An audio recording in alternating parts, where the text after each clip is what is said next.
Profession by Isaac Asimov, published in 1957. George Clayton could not conceal the longing in his voice. It was too much to suppress. He said, "Tomorrow's 1 May, Olympics." He rolled over on his stomach and peered over the foot of his bed at his roommate. Didn't he feel it too? Didn't this make some impression on him? George's face was thin and had grown a trifle thinner in the nearly year and a half that he had been in the house. His figure was slight, but the look in his blue eyes was as intense as it had ever been, and right now there was a trapped look in the way his fingers curled against the bedspread. George's roommate looked up briefly from his book and took the opportunity to adjust the light level of the stretch of wall near his chair. His name was Haley Omani, and he was a Nigerian by birth. His dark brown skin and massive features seemed made for calmness, and mention of the Olympics did not move him. I know, George. George owned much to Haley's patience and kindness when it was needed, but even patience and kindness could be overdone. Was this a time to sit there like a statue built of some dark, warm wood? George wondered if he himself would grow like that after 10 years here, and rejected the thought violently. No, he said defiantly, "I think you've forgotten what May means." The other said, "I remember very well what it means. It means nothing. You're the one who's forgotten that. May means nothing to you, George Clayton." He added softly, "It means nothing to me, Haley Omani." George said, "The ships are coming in for recruits. By June, thousands and thousands will leave with millions of men and women heading for any world you can name. And all that means nothing?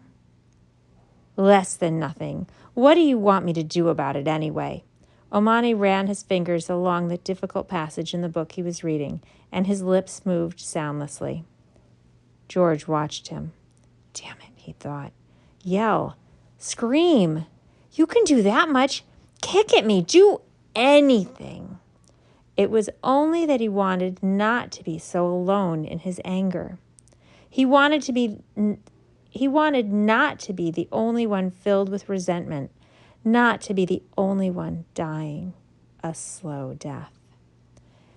It was better those first weeks when the universe was a small shell of vague light and sound pressing down upon him. It was better before Omani had wavered into view and dragged him back to a life that wasn't worth living. Omani. He was old. He was at least 30. George thought, will I be like that at 30?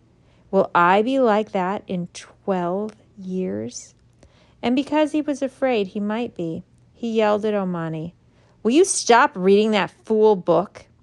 Omani turned a page and read a few words, then lifted his head with his skull cap of crisply curled hair and said, "What?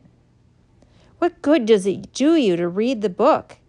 He stepped forward, snorted, "More electronics," and slapped it out of Omani's hands.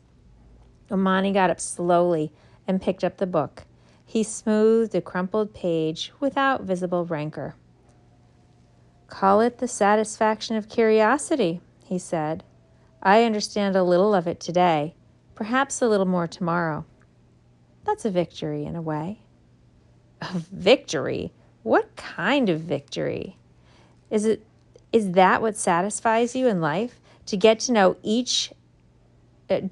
enough to be a quarter of a registered electrician by the time you're 65? Perhaps by the time I'm 35. And then who'll want you? Who'll use you? Where will you go? No one. No one. Nowhere. I'll stay here and I'll read other books.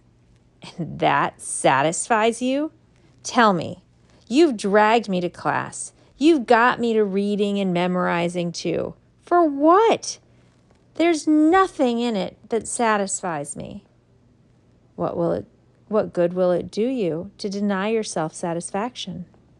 It means I'll quit the whole farce. I'll do as I planned. what I planned to do in the beginning before you lovey-doveyed me out of it. I'm going to force them to... Omani put down his book. He let the other run down and then said, "To what, George?"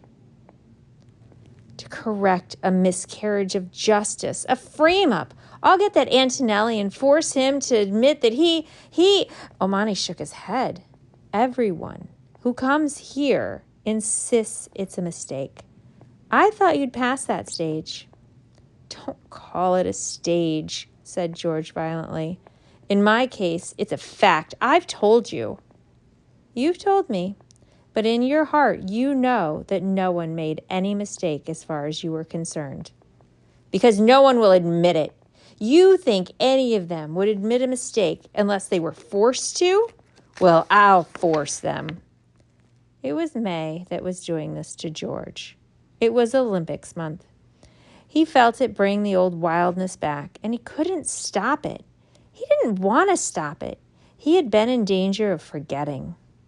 He said, "I was going to be a computer programmer, and I can be one. I could be one today, regardless of what they say, regardless of what analytics shows." He pounded his mattress. "They're wrong. They must be." "The analysts are never wrong. They must be. Do you doubt my intelligence?" "Intelligence hasn't one thing to do with it. Haven't you been told that often enough? Can't you understand that?" George rolled away, lay on his back, and stared somberly at the ceiling. "What did you want to be, Haley?" "I had no fixed plans. Hydroponist would have suited me, I suppose." "Do you think you could make it?" "I wasn't sure." George had never asked personal questions of Omani before. It struck him as queer, almost unnatural, that other people had ambitions and ended here. Hydroponicist. He said, "Do you think you'd make this?" "No, but here I am, just the same." "And you're satisfied? Really, really satisfied? You're happy. You love it. You wouldn't be anywhere else." Slowly, Omani got to his feet. Carefully, he began to unmake his bed. He said, "George, you're a hard case. You're knocking yourself out because you won't accept the facts about yourself. George, you're here in what you call the house, but I've never heard you give it its full title. Say it, George. Say it. Then go to bed and sleep this off."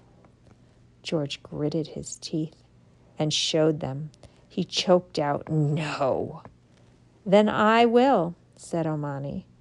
And he did. He shaped each syllable carefully.